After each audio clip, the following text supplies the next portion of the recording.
Hi, good morning, good afternoon, everybody. My name is Victoria. This is the We Edu conversation with a new good friend of the We Edu network, Sorcha Coyle. I recently met Sorcha and we had a really good chat about everything to do with her business empowering expat teachers. Sorcha has created this fantastic network of expat teachers in the region to fill a need that she found when she first moved here in that exact same position. And of course, we've got Linda Parsons here joining the conversation to ask some more questions and probe in to what Sorcha's saying. So without further ado, Sorcha, why don't you tell us a bit about yourself? All right. Hi, ladies. First of all, thank you so much for having me on. So my name is Sorcha Coyle, and I run the Empowering Expat Teachers community. And the mission of Empowering Expat Teachers is to empower future and current expat teachers to lead personally, professionally, and financially rewarding lives. And I strive to do that through community, through coaching, and through courses and services I provide so they can achieve all of those objectives as expat teachers. And so tell us about where you've come from most recently. So I understand you've just left to pursue this full time, right? This is a Yeah, absolutely. So I have been in Dubai for the last 5 years, and before that I was teaching at a British school in Qatar. So about 9 years experience of teaching abroad. Yeah.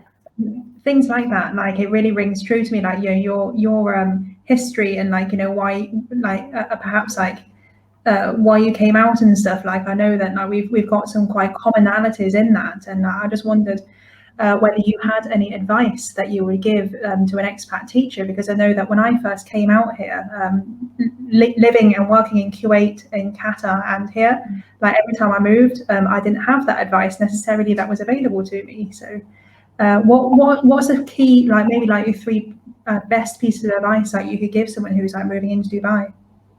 Absolutely. I would say, and you're absolutely right, Linda, that's why the community was set up, just to give that unbiased information from fellow expat teachers. Probably, number one, you can't research enough. And I mean research the country, research the city, research the school, research your colleagues, research the student cohort. You cannot research it. Research the salary, research the package, research the contract. Ask questions about everything. I can't stress that enough. Get as much information as you can to make the best decision for you. I'd also probably say second piece of advice would be to have a vision or a strategy of maybe where you want to be in X years' time, and see which schools align with your values as a teacher, which countries align with your values as a person, so it sort of increases your chance of liking the school, staying on long term. Probably research and have maybe a bit of a plan or a strategy as well. Yeah. Like that's definitely something that 7 years ago, I wish someone said that to me, because like I had my plan coming out 7 years ago was, I just wanted to see the world, and like that wasn't a plan, that was more of a dream. And I think like in 7 years time now, like if I knew how to plan, like perhaps I would have got to where I am now like a lot sooner. But the thing is, like there's lots of different experiences that I know that I have, and my co-host Philippa has had, and also Vicky, like in like education related times, like profession, like there's a lot of experiences that you can have here that you won't necessarily have in the UK, Ireland, or in Europe. So I guess I'm trying to ask what kind of Maybe what kind of differences are there between? Yes, sorry. What kind of differences are there between each of the countries you see, and do you see that there are any trends that are like ongoing in teacher recruitment? Absolutely. Well, first of all, one of the biggest differences I think for any teacher moving abroad to teach is that in the majority of cases you'll be working for a private company.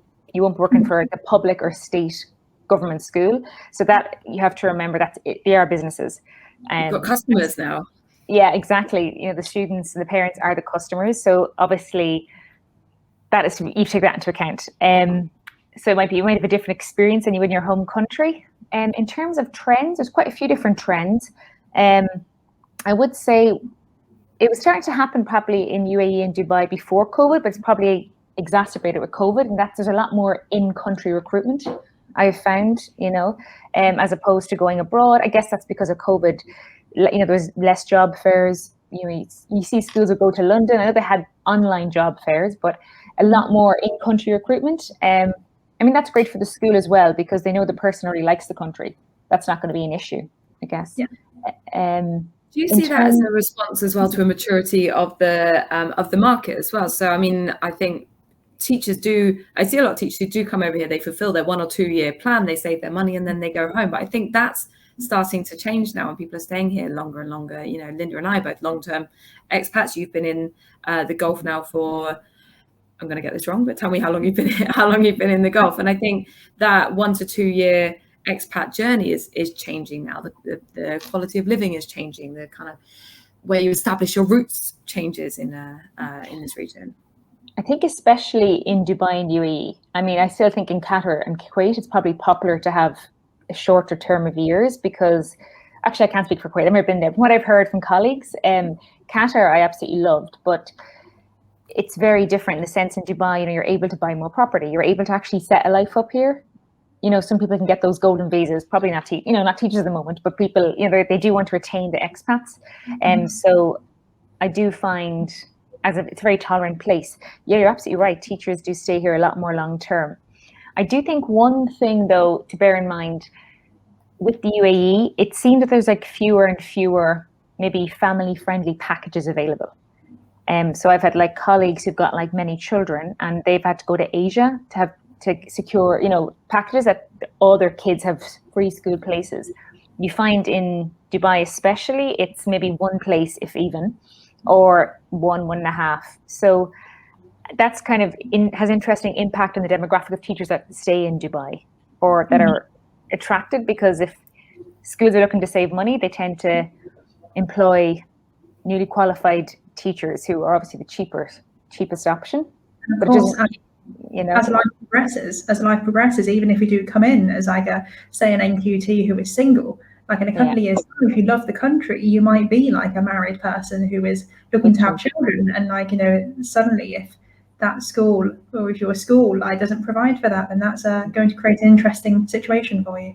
You're right, a strange demographic that you end up with the teaching staff in your schools. And I think actually when we met before, we kind of touched on this and how it ties into, I guess you're sort of relying on the Dubai or the UAE brand to sell your school, the country selling the school, rather than the sort of competitive benefits you might offer to your school, which then starts tying into that whole more of a staff wellbeing conversation as well, about creating happy teachers by what you are providing outside of just the school walls. What do you think? Tell me what you think about that. Linda, do you want to go ahead? So I was actually reading quite a lot about teacher wellbeing, because I know that on Twitter, on social media at the moment, there's loads of NQTs that are looking looking in the UK, looking in Ireland, new jobs, and they're just actually looking more towards the international scene now, even though they're quite new teachers. And it's just well, how do I? And they're asking all the right questions. They're asking what are the schools like? They're asking what the training is like, but they're also asking what's it actually like to live here? What's it like to live here financially? And what's it like to live here, from a friendship group point of view? And David Keating, I know that he wrote very recently an article about financial stability and how you can create financial independence and not basically blow your expat teacher salary in one hit. So is that something that you would like to talk about? Because I know that you're kind of you're quite in tune with that.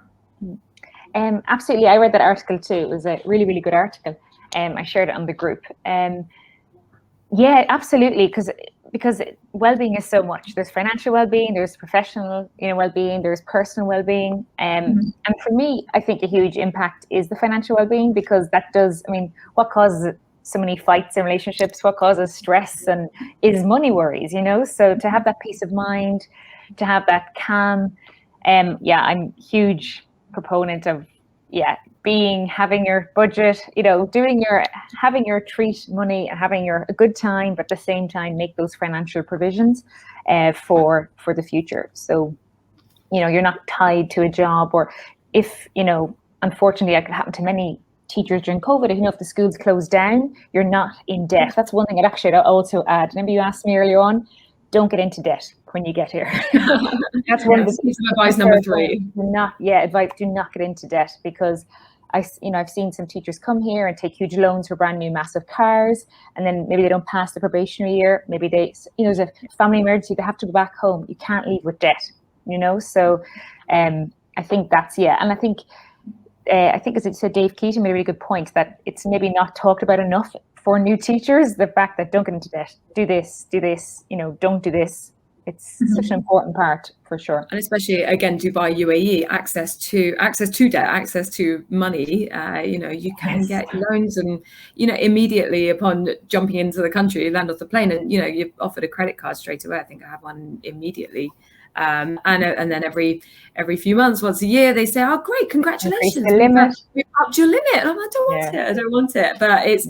Yeah, and it's, endemic of Dubai, but I'm sure it's not unusual anywhere else. But yeah, it's very different to be in an awful lot of debt in a country that you've only just started calling home. It's very different. And actually, it's not endemic to just teachers as well. So it's not as if any new teachers that are coming in, it's not as if we're all massively in debt, just because we're teachers.